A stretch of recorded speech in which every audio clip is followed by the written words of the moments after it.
Previously, we did a video demonstrating our emulation system with virtual I/O. The link on this slide shows you where that video is. Today, our focus is on I/O profiler of the emulation system, which is intended for embedded system. Emulation system runs real hardware software code with real-time I/O. There are different classes of bugs or flaws in the system. The easy types tend to be repeatable, detectable, and you can solve them fairly quickly. But there are classes of flaws or bugs that only happen once in a while. They create bugs and security issues in the system. They are very hard to capture, and when you capture them, they tend to have a lot of data and make it difficult to analyze. For example, buffer overrun or racing conditions due to multi-threading or multi-processes in the system, or bad real-time inputs information input into the system which are erroneous can also cause system to stop or problems. So the I/O profiler is a novel concept. It detects flaws and it helps you to pinpoint area of code causing the symptom of failure in the system. The emulation system itself divides into three portions. The first portion is the quick emulator, or the QEMU. The second portion uses the System C simulator and validator tools. And this part here will emulate your custom logic or complex function like acceleration logic and things like that. The third part of it is the virtual I/O. I/O are very important in embedded systems, and be able to hook physical I/O into an emulation system is not an easy issue, but we create an environment that allows us to do that. Emulation system run on top of a Linux host, which is a PC computer platform. The I/O profiler run on the host system itself, so it's not interfering with the functionality of the embedded system under the emulation. Okay, so the idea of the I/O profiler is it captures I/O events from all the I/Os relative to time, and it also monitors the instruction trace that are being executed by the embedded CPU, also relative to time, and it formats the information and output it in what we call a time series event into files for analysis. And these are coherent data that it outputs to you. The demonstration system that we're going to show today has a gateway emulation platform. It's a wireless gateway, and we will use a laptop to talk to it to show a multi-threading wireless gateway environment running the I/O profiler. We will show two things. One is we will capture detailed events that allow you to reconstruct events happening in your embedded system. This is very useful for you to trace back to figure out the behavior of the system.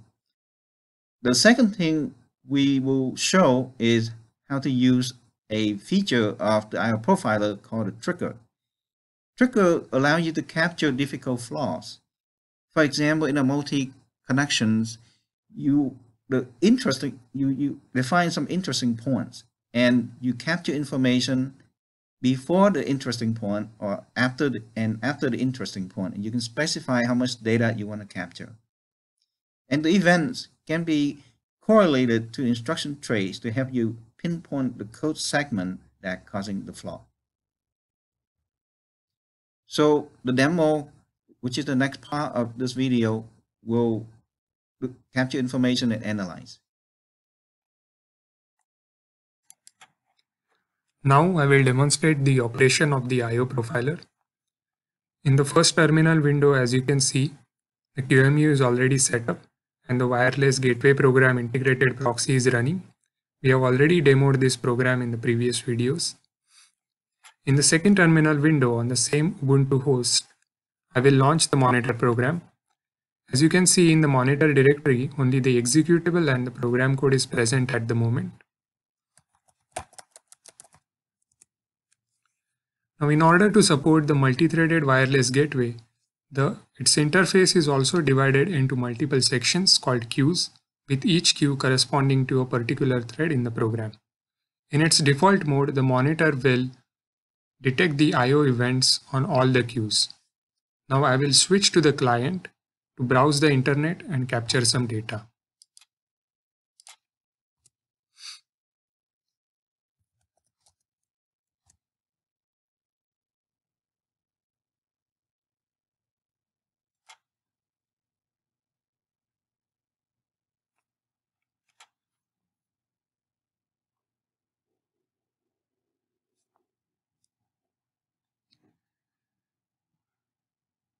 Now we have captured enough data to analyze the trace. So let's go back to the host. Once we are done capturing the data, we can terminate the program and see that the output file is generated in the same directory called event trace. Now let's take a look at this file. As you can see, the event trace prints out all the information on the interface as a time series of different events occurring on different parts of the interface. It is divided into 4 columns. The first 2 columns correspond to the wireless side and the other 2 correspond to the Ethernet side of the gateway. Now, each entry has a QID, which is a thread identification number, the event type to specify whether it is a command or a data, and also the event name in case of command, and it also prints out the payload byte count for a data transfer operation.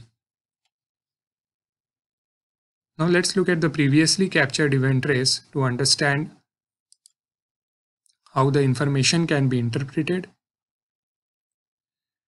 As you can see on line 121, we see the transactions generated from the QID 14. The first transaction we see is U2Q open, which is actually a connection open request from the wireless client to the wireless gateway. Sometime later, we will see this request being processed and sent to the Ethernet in terms of Q2E open. We also see the successful response from the Ethernet as open done. And after that, on Q14, we see the data being transacted through the wireless gateway. Now, it might be difficult to analyze the data from all the queues at once. So we can use a post-processing tool to isolate the data transactions regarding particular thread. Alternatively, we can also use monitor in its queue mode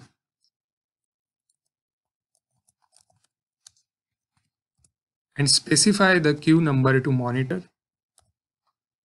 Now this program will monitor the transactions only on queue number 10.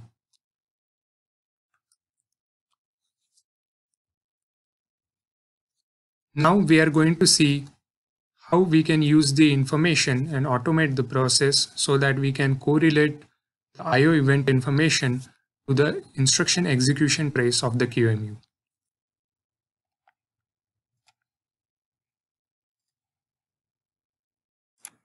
In this session, I will demonstrate how to use triggering ability of the I/O profiler to pinpoint the area of interest in a gateway program to trace back the area of code segment responsible for certain I/O events.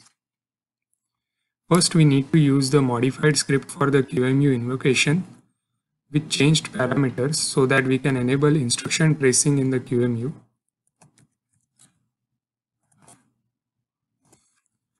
So in this, when I run the modified script, as you can see, the QEMU is now waiting for the monitor to connect. So let's go ahead and run the monitor program in triggering mode with the option -t. Now we need to select a trigger event from the following list. Let's select Q2E close, which is a connection close request from the QEMU to the Ethernet. And if this event occurs 6 times within 0.8 seconds, we need this trigger to be sent to the QEMU. The total number of traces or instruction blocks we want to capture will be 1000, and the number of traces we want to capture after the trigger event is received would be 100. So this information is now reflected on the monitor screen. Once we are ready to link with the QEMU, we can hit enter. Now the TCP connection is established between the QEMU and the monitor, and the QEMU has received the parameters we just entered in the monitor program. Now we have to wait for the QEMU to boot and run the wireless gateway program. So instead of doing that, we will take a look at the previously captured information.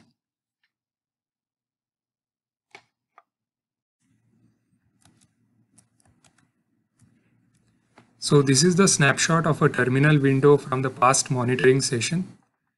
As you can see, during this monitoring session, the trigger was generated at this time, and it was sent to the QEMU.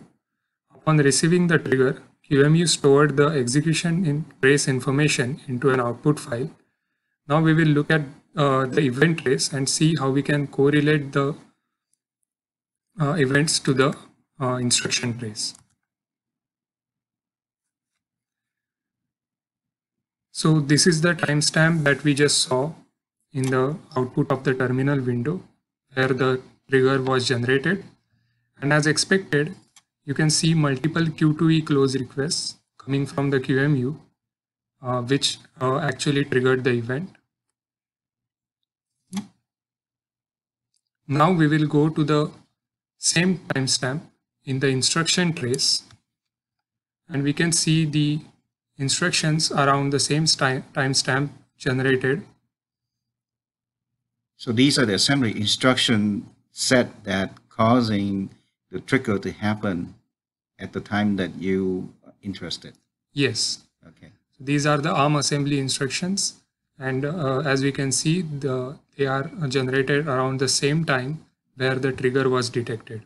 Okay. So they could be causing the potential issue or the event of interest. Okay. So you pinpointing, you use the triggering to help you pinpointing the code segment that causing the trigger to happen. And this highlighted set of instructions here are the one that cause the trigger to occur. Yes, that's true. Okay. In summary, we explained the novel feature of I/O profiling in real time. We demonstrate its time series event capture capabilities, and we also demonstrate its triggering capability to isolate flaws. This will give you less data to analyze and store, make things easier, and also how to correlate the data and pinpoint the code segment of interest. Thank you very much.